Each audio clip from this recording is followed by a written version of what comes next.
اعوذ باللہ من الشیطان الرجیم بسم اللہ الرحمن الرحیم السلام علیکم ورحمۃ اللہ وبرکاتہ۔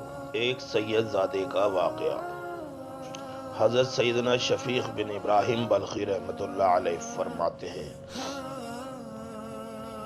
ایک مرتبہ میں حج کے ارادے سے سفر پر روانہ ہوا۔ مقام قادسیہ میں ہمارا قافلہ ٹھہرا۔ وہاں اور بھی بہت سے عازمین حرمین شریفین موجود تھے۔ بہت سہانا منظر تھا۔ بہت سے حجاج اکرام وہاں ٹھہرے ہوئے تھے۔ میں انہیں دیکھ کر خوش ہو رہا تھا کہ یہ خوش قسمت لوگ سفر حج کی صعوبتیں برداشت کر کے اپنے رب عز و جل کی رضا کے خاطر حج کرنے جا رہے ہیں۔ میں نے اللہ عز و جل کی بارگاہ میں عرض کی، اے میرے پروردگار عز و جل، یہ تیرے بندوں کا لشکر ہے، انہیں ناکام نہ لوٹا بلکہ حج قبول فرماتے ہوئے کامیابی کی دولت سے ہمکنار فرما۔ دعا کے بعد میری نظر ایک نوجوان پر پڑی جس کے گندمی رنگ میں ایسی نورانیت تھی کہ نظریں اس کے چہرے سے ہٹتی ہی نہ تھی۔ اس نے اون کا لباس زیب تن کیا ہوا تھا اور سر پر عمامہ سجایا ہوا تھا۔ وہ لوگوں سے الگ تھلگ ایک جگہ بیٹھا ہوا تھا۔ میرے دل میں شیطانی وسوسہ آیا کہ یہ اپنے آپ کو صوفی ظاہر کرنا چاہتا ہے تاکہ لوگ اس کی تعظیم کریں اور اسے اپنے قافلے کے ساتھ حج کے لیے لے جائیں۔ یہ خیال آتے ہی میں نے دل میں کہا، اللہ عز و جل کی قسم، میں ضرور اس کی نگرانی کروں گا اور اسے ملامت کروں گا کہ اس طرح کا بناوٹی انداز درست نہیں۔ چنانچہ میں اس نوجوان کے قریب گیا۔ جیسے ہی میں اس کے قریب پہنچا، اس نے میری طرف دیکھا اور میرا نام لے کر کہا، اے شفیق، اور یہ آیات مبارکہ تلاوت کرنے لگا۔ ترجمہ: بہت گمانوں سے بچو، بے شک کوئی گمان گناہ ہو جاتا ہے۔ اتنا کہنے کے بعد وہ پراسرار نوجوان مجھے وہیں چھوڑ کر رخصت ہو گیا۔ میں نے اپنے دل میں کہا، یہ تو بہت حیران کن بات ہے کہ اس نوجوان نے میرے دل کی بات جان لی اور مجھے میرے نام لے کر پکارا، حالانکہ میری کبھی بھی اس سے ملاقات نہیں ہوئی۔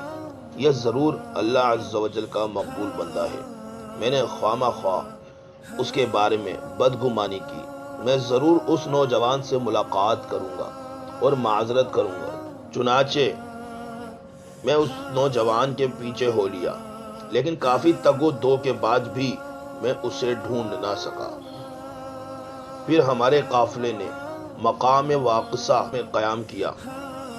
وہاں میں نے اس نوجوان کو حالت نماز میں پایا۔ اس کا سارا وجود کانپ رہا تھا اور آنکھوں سے سیلے اشک روا تھے۔ میں نے اسے پہچان لیا اور اس کے قریب گیا تاکہ اس سے معذرت کروں۔ وہ نوجوان نماز میں مشغول تھا۔ میں اس کے قریب ہی بیٹھ گیا۔ نماز سے فراغت کے بعد وہ میری جانب متوجہ ہوا اور کہنے لگا، اے شفیق، یہ آیت پڑھو، وَإِنِّي لَغَفَّارٌ لِمَن تَابَ وَآمَنَ وَعَمِلَ صَالِحًا ثُمَّ اهْتَدَىٰ، اور بے شک میں بہت بخشنے والا ہوں اسے جس نے توبہ کی اور ایمان لایا اور اچھا کام کیا پھر ہدایت پر رہا۔ اتنا کہنے کے بعد وہ نوجوان پھر وہاں سے رخصت ہو گیا۔ میں نے کہا، یہ نوجوان ضرور ابدالوں میں سے ہے۔ 2 مرتبہ اس نے میرے دل کی باتوں کو جان لیا اور مجھے میرے نام کے ساتھ مخاطب کیا۔ میں اس نوجوان سے بہت متاثر ہو چکا تھا۔ پھر جب ہمارے قافلے نے مقام ربال میں پڑاؤ کیا تو وہی نوجوان مجھے ایک کنویں کے پاس نظر آیا۔ اس کے ہاتھ میں چمڑے کا ایک تھیلا تھا اور وہ کنویں سے پانی نکالنا چاہتا تھا۔ اچانک اس کے ہاتھ سے وہ تھیلا چھوٹ کر کنویں میں گر گیا۔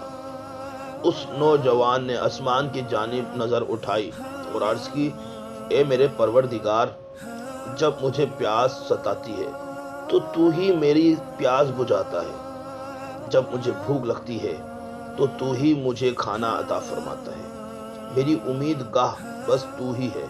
اے میرے پروردگار، میرے پاس اس تھیلے کے سوا اور کوئی شے نہیں، مجھے میرا تھیلا واپس لوٹا دے۔ حضرت شفیق بلخی رحمۃ اللہ علیہ فرماتے ہیں، اللہ عز و جل کی قسم، ابھی اس نوجوان کے یہ کلمات ختم ہی ہوئے تھے کہ کنویں کا پانی اوپر آنا شروع ہو گیا۔ اس نوجوان نے اپنا ہاتھ بڑھایا، آسانی سے تھیلا نکالا اور اسے پانی سے بھر لیا۔ کنویں کا پانی واپس نیچے چلا گیا۔ نوجوان نے وضو کیا اور نماز پڑھنے لگا۔ نماز سے فراغت کے بعد وہ ایک ریت کے ٹیلے کی طرف گیا۔ میں بھی چپکے سے اس کے پیچھے ہو لیا۔ وہاں جا کر اس نے ریت اٹھائی اور اس تھیلے میں ڈالنے لگا، پھر تھیلے کو ہلایا اور اس میں موجود ریت ملے ہوئے پانی کو پینے لگا۔ میں اس کے قریب گیا اور سلام عرض کیا۔ اس نے جواب دیا۔ پھر میں نے کہا، اے نیک سیرت نوجوان، جو رزق اللہ عز و جل نے تجھے عطا کیا ہے اس میں سے کچھ مجھے بھی عطا کر۔ یہ سن کر اس نوجوان نے کہا، اللہ عز و جل اپنے بندوں پر ہر وقت فضل و کرم فرماتا رہتا ہے، کوئی آن ایسی نہیں گزرتی جس میں وہ پاک پروردگار عز و جل اپنے بندوں پر نعمت نازل نہ فرماتا ہو۔ اے شفیق، اپنے رب عز و جل سے ہمیشہ اچھا گمان رکھنا چاہیے۔ اتنا کہنے کے بعد اس نوجوان نے وہ چمڑے کا تھیلا میری طرف بڑھایا۔ جیسے ہی میں نے اس میں سے پیا، وہ شکر اور خالص ستو ملا ہوا بہترین پانی تھا۔ ایسا خشک ذائقہ پانی میں نے آج تک نہ پیا تھا۔ میں نے خوب سیر ہو کر پیا۔ میں حیران تھا کہ ابھی میرے سامنے اس تھیلے میں ریت ڈالی گئی ہے، لیکن اس نوجوان کی برکت سے وہ ریت ستو اور شکر میں بدل گئی ہے۔ وہ پانی پینے کے بعد کئی دن تک مجھے پانی اور کھانے کی طلب نہ ہوئی۔ پھر ہمارا قافلہ مکہ مکرمہ پہنچا۔ وہاں میں نے اسی نوجوان کو ایک کونے میں آدھی رات کو نماز کی حالت میں دیکھا۔ وہ بڑے خشوع و خضوع سے نماز پڑھ رہا تھا، آنکھوں سے سیل اشک روا تھے۔ اس نے اسی طرح نماز کی حالت میں ساری رات گزار دی۔ پھر جب فجر کا وقت ہوا تو وہ اپنے مصلی پر ہی بیٹھ گیا اور اللہ عز و جل کی حمد و ثنا کرنے لگا۔ فجر کی نماز ادا کرنے کے بعد اس نے طواف کیا اور ایک جانب چل دیا۔ میں بھی اس کے پیچھے ہو لیا۔ اس مرتبہ میری نظروں کے سامنے ایک حیران کن منظر تھا۔ اس نوجوان کے ارد گرد کئی خدام ہاتھ باندھے کھڑے تھے اور لوگ جوق در جوق اس کی دست بوسی اور سلام کے لیے حاضر ہو رہے تھے۔ میں یہ حالت دیکھ کر حیران و پریشان کھڑا تھا۔